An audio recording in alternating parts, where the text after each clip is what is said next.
Saya mahu berbincang dengan Profesor Madya Major Dr. Muhammad Hairuddin Sufian, Ketua Unit Penerbangan Mencari dan Menyelamat Institut Teknologi Penerbangan UNI KL. Prof, Assalamualaikum. Ya, Waalaikumsalam. Prof, sebentar tadi kenyataan daripada CAAM yang mengatakan bahawa ini adalah penerbangan rekreasi. Apa yang kita boleh faham berkenaan dengan penerbangan rekreasi dan adakah ia berbeza dengan penerbangan latihan, Prof?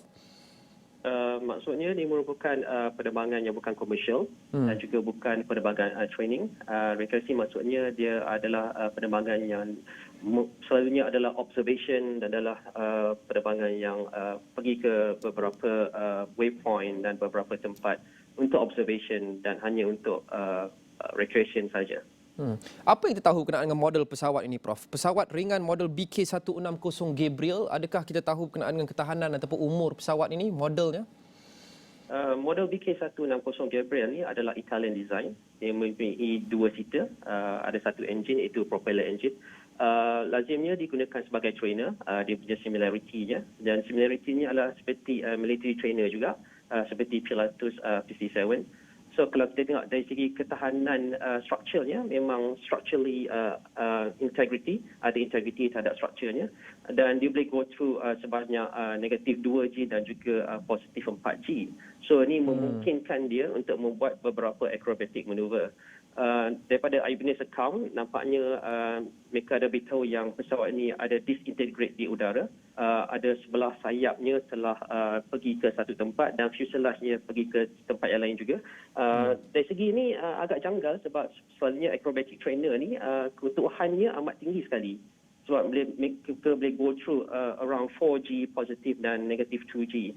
So kita kena tengok dia punya technical log, adakah ada satu kecelaruan ataupun satu repair with regards to dia punya sayap ataupun dia punya fuselage, dan adakah repair tersebut telah dijalankan mengikut prosedur. So kita kena tengok technical log, history of aircraft tersebut.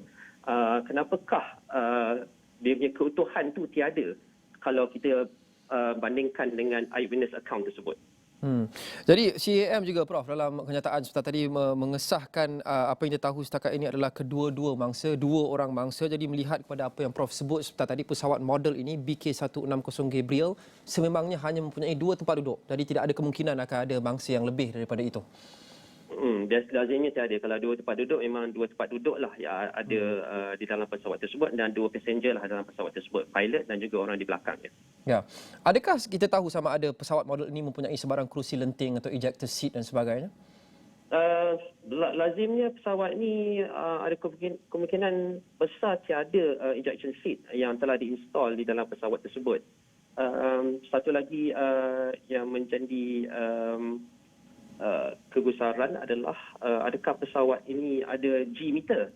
G-meter selalunya dipasangkan di dalam pesawat akrobatik. So G-meter ni boleh rekodkan berapakah dia punya volume of G ataupun nilai G yang telah diterbitkan dan telah diproduce oleh pesawat tersebut, supaya kita boleh rekodkan apakah high intensity maneuver telah dilakukan oleh pilot tersebut terhadap pesawat tersebut. G bermaksud tekanan? Yes, G tekanan. Dia punya daya tucahan dia.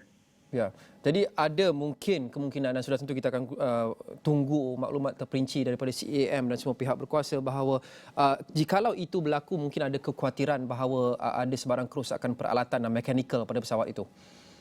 Ada kemungkinan juga. Itu sebabnya kita kena tengok pada technical log dia. Kita tengok kepada flight radar 24 apakah ketinggiannya.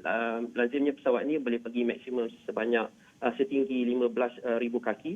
Tetapi kalau kita tengok kepada flight radar 24, dia berada pada 1,000 kaki lebih semasa kejadian tersebut berlaku. So kita kena tengok apa yang berlaku, apanya prosedur dan dia punya maneuver yang telah dilakukan oleh pesawat tersebut semasa ketinggian tersebut. Jadi itu adalah ketinggian dan altitude yang tidak normal bagi pesawat sebegini, Prof?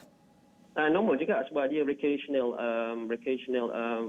aircraft. So dia boleh selalunya lazimnya digunakan untuk observation dan digunakan untuk penerbangan rekreasi. So it's quite normal kalau you fly low just untuk tengok dia punya visual flight regulation, visual flight rules, untuk tengok dia punya landscape, dia punya contour tanah-tanah tersebut. So sebab dia recreational, so it's quite normal.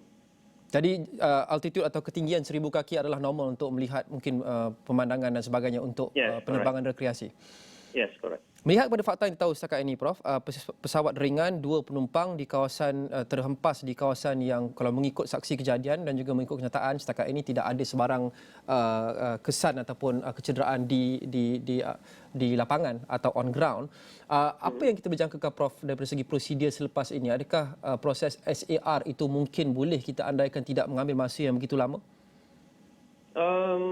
Sebenarnya SAR kita lakukan secara komprehensif. Kita tidak mahu membuat beberapa andaian sama ada pilot itu telah meninggal atau tidak meninggal. Sebenarnya prosedur dia adalah kita go through the comprehensive procedure. Dia akan cordon off beberapa tempat supaya beberapa bukti serpihan tersebut tidak diusik oleh orang-orang di sekitar kawasan tersebut, sebab adalah penting supaya kita dapat sterile evidence di mana evidence-evidence ini dapat dikumpulkan untuk memberi kita gambaran yang sebenarnya apa yang berlaku. Pesawat ini, seperti mana pesawat-pesawat lain, Prof, ada kotak perakam suara dan juga perakam data, black box? Bergantung kepada operator yang operate pesawat tersebut. Kalau operator ada install satu black box system ataupun data acquisition system, kita boleh retrieve data-data daripada black box tersebut. So kita perlu tengok kepada technicalities log dan technicalities documentation daripada operator tersebut. Semua ada black box ada dipasang atau tidak di dalam pesawat tersebut. Prof, tidakkah pemasangan perakam suara atau data diwajibkan mengikut undang-undang? Ini adalah pesawat ringan, jadi tidaklah diwajibkan sangat. Baik, terima kasih Profesor Madya, Major Dr. Muhammad Haridun Sufian, Ketua Unit Penerbangan Mencari dan Menyelamat Institut Teknologi Penerbangan UniKL, dan sudah tentu kita akan bawakan kepada anda dari semasa ke semasa penerbangan insiden pesawat, nahas pesawat yang terhempas di Kapar, Klang, Selangor, termasuk daripada wartawan kami yang berada di lapangan sekarang.